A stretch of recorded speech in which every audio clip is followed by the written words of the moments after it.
Cavernas. Água e vento mudam essas formas lentamente.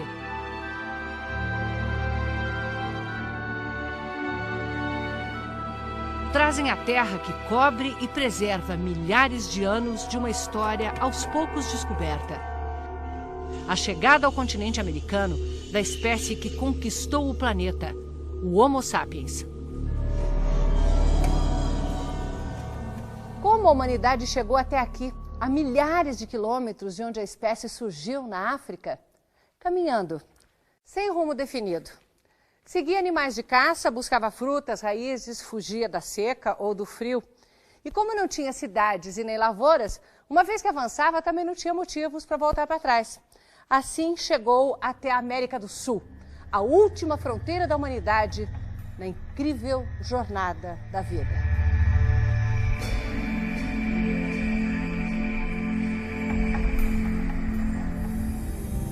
A nossa espécie surgiu na Etiópia. Há 2 milhões de anos, o Homo erectus já estava deixando a África. Fósseis desse nosso ancestral foram encontrados na Ásia e em toda a Europa. Há 80 mil anos, o Homo sapiens, a nossa espécie, começou a se espalhar pela África e o resto do planeta. Foram muitas levas de migrações. Ele ocupou a Ásia, chegou à Austrália e Polinésia. Na última era do gelo, Ásia e América ainda eram ligadas por terra. O Homo sapiens atravessou o Estreito de Bering e se espalhou pelo continente. Há 13 mil anos, já ocupava estas cavernas em Lagoa Santa, Minas Gerais, uma das maiores concentrações de fósseis humanos das Américas. A gente realmente está conseguindo ver as crianças, os jovens, os adultos, mulheres, homens, e ter uma noção de como esses grupos se comportavam como uma população. Um povo que tinha rituais. A maior prova está nos sepultamentos revelados sob a poeira milenar. Nós temos 2 esqueletos numa sepultura aparentemente dupla, em que há um indivíduo onde a cabeça estaria sob esse bloco de pedra, as costelas, as costas dele fazem essa curva, aqui estaria a bacia. Por que eles foram enterrados assim? Uma passagem para a vida após a morte? Ou uma homenagem dos vivos à vida que se foi? A região está cheia de mensagens deixadas por eles. Cenas de caça, da incrível variedade de animais que andava por aqui. O primeiro a registrar essas mensagens do passado foi um dinamarquês, Peter Lund, ainda na primeira metade do século XIX. Lund fez muitas descobertas reveladoras. A principal neste lugar, o Sumidouro, onde na época da seca o riacho some para dentro de uma caverna subterrânea que na estação das chuvas transborda formando um lago. Aqui, Peter Lund encontrou fósseis humanos junto com os de animais da chamada megafauna, bichos imensos que foram extintos há 10 mil anos, como a preguiça gigante, o tigre dente de sabre e o xenorrinotério, um parente do cavalo com nariz estranho.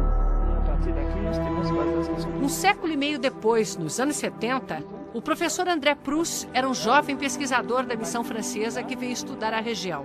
Quando nós estávamos escavando na parte de cima, ou seja, menos de 7.000 anos, nós encontramos várias pinturas enterradas. Foi o primeiro caso, acho que na América Latina, em todo caso no Brasil, que permitiu a gente ter uma comprovação de que pinturas, daquelas que a gente chama de rupestres, tinha vários milênios de existência.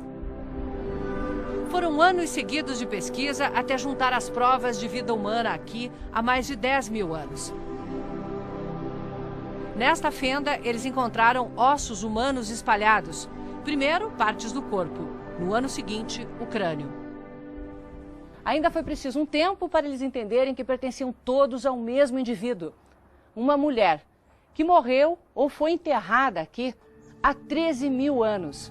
Essa mulher ficou conhecida como Luzia, a primeira brasileira. Só 20 anos depois, Luzia ganhou fama.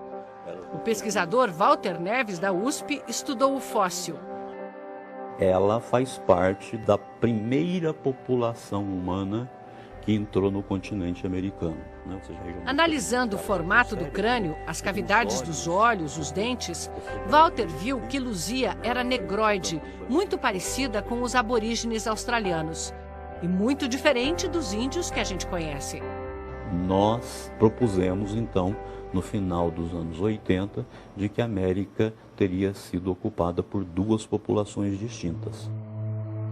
Segundo essa teoria, a população mais antiga, o povo de Luzia, teria atravessado o Estreito de Bering há 14 mil anos. E pelo Alasca foi descendo até chegar ao Brasil. Há 11 mil anos veio outra leva, a dos ancestrais dos índios atuais. A reconstrução artística deu um rosto para os primeiros brasileiros. Esses são os traços de Luzia. Não sabemos que cor ela tinha ou qual o tipo de cabelo, mas podemos, com a ajuda da computação gráfica, imaginar.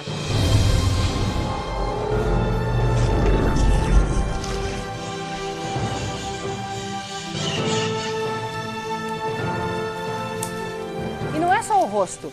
A cada vez que os pesquisadores encontram um fóssil, uma ferramenta, restos de uma fogueira, é como se abrissem uma janela para o passado, que nos permite ver e reconstruir a vida que levava o povo de Luzia. Uma vida dura. Poucos passavam dos 35 anos. E eles não viviam nessas cavernas. Eram nômades. Caçavam, colhiam frutas, muitas raízes. Nessas cavernas eles passavam alguns dias, se abrigavam e seguiam em frente. O povo de Luzia era exatamente igual a nós. Tinha as mesmas habilidades, a mesma inteligência que nós.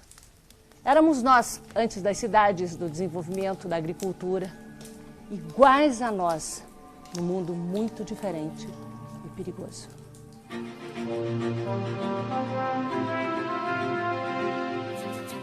O mundo da megafauna. Tigres dente de sabre. Preguiças gigantes. Como é que iam chegar com a sarabatana, um arquinho igual aos que meu filho brinca, diante de um mastodonte?